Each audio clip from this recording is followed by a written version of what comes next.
بسم اللہ الرحمن الرحیم۔ حج کے احکام و مسائل۔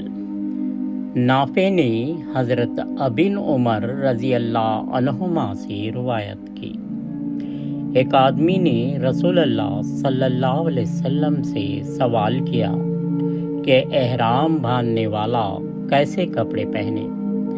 رسول اللہ صلی اللہ علیہ وسلم نے جواب دیا، نہ قمیص پہنو، نہ عمامہ، نہ شلوار، نہ کوٹ، اور نہ موزے پہنو، سوائے اس کے جسے جوتے میسر نہ ہوں وہ موزے پہن لے، اور انہیں ٹخنوں کے نیچے تک کاٹ لے، اور ایسا کپڑا نہ پہنو جیسے کچھ بھی زعفران یا ورس یعنی زرد چولا لگا ہوا